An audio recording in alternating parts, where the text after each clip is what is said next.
Welcome back to Daily AI News at Let's Data Science. It's 2026-0706. Today we're diving into some pivotal developments from the future of machine intelligence to major product launches. Let's get to it.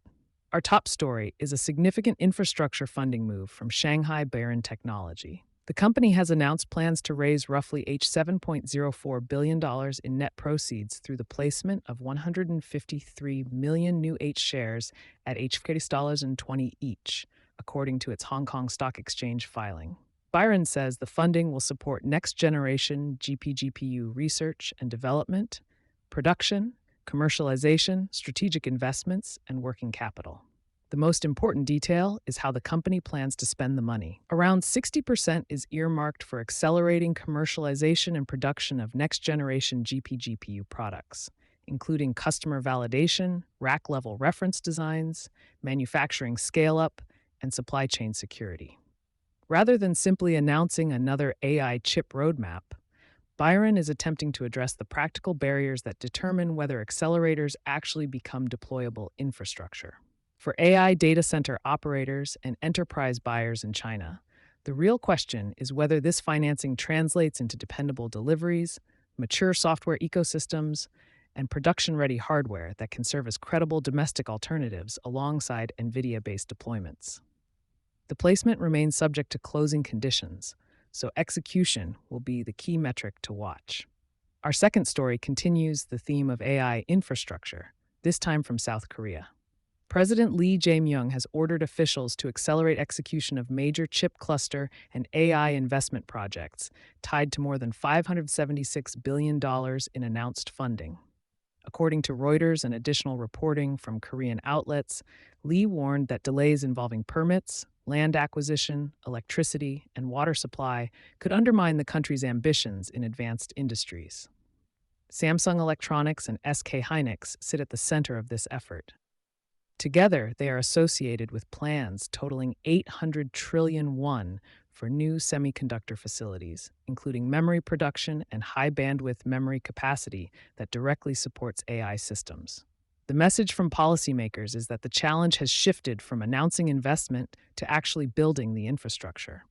Utilities, environmental reviews, packaging capacity, supplier coordination, and construction schedules are now just as important as chip design.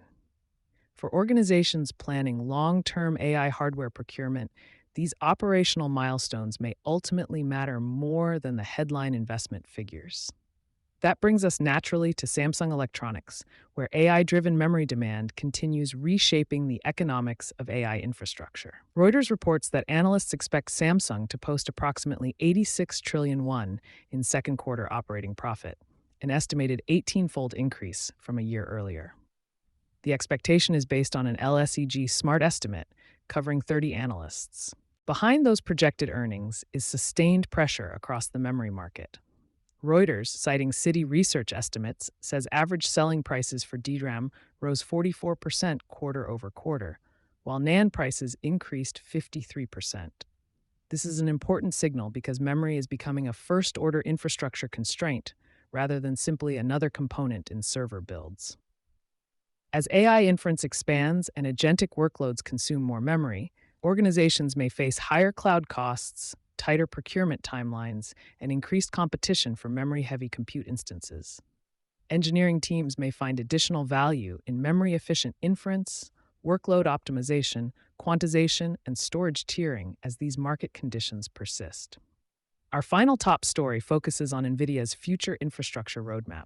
CNBC reports, citing research firm SemiAnalysis, that NVIDIA's Kyber NVL144 rack system has reportedly been delayed until 2028 because of manufacturing challenges involving its specialized PCB midplane. SemiAnalysis also suggested that the larger NVL576 configuration could face delays or ship only in limited volumes, while an NVL72x2 rack architecture was reportedly canceled. NVIDIA did not respond to CNBC's request for comment, so these claims should be viewed as analyst-reported rather than confirmed company guidance. Even so, the story highlights how increasingly complex AI infrastructure has become. Rack-scale systems depend not only on advanced GPUs but also on manufacturable interconnects, thermal design, power delivery, and large-scale assembly. For enterprises planning major deployments in the 2027 and 2028 timeframe, maintaining flexibility in procurement schedules and validating delivery assumptions with vendors will remain important as these next-generation systems evolve. Now, for a few other key updates in our lightning round. KT Corporation says it will invest about 18 trillion won to transform itself into what it calls an AX platform company. The plan includes 5 trillion won for AI data centers targeting 1 gigawatt of capacity, 12 trillion won across cybersecurity, IT, and network investments, and additional funding for high-capacity submarine cables. The announcement positions the telecom operator as a future provider of low-latency AI infrastructure and enterprise security services. Silicon Flow has filed for a Hong Kong IPO after reporting 2025 revenue of RMB 55.33 million, alongside a net loss of RMB 345 million. The Beijing-based inference platform, backed by investors including Alibaba, Huawei Hubble, Meituan, SenseTime, and Zhipu AI, illustrates both the rapid growth and difficult economics of token-based AI infrastructure businesses that rely on leased compute capacity. In the United Kingdom, AI startups captured $12.6 billion of the country's $17 billion in startup funding during the first half of 2026, according to figures reported by The Times using data from Dealroom and HSBC Innovation Banking.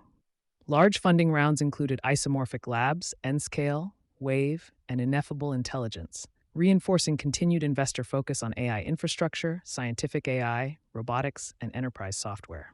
On the cybersecurity front, Tokyo police arrested a 15-year-old student in connection with an alleged attack on Bandai Channel that reportedly canceled 46,812 user accounts.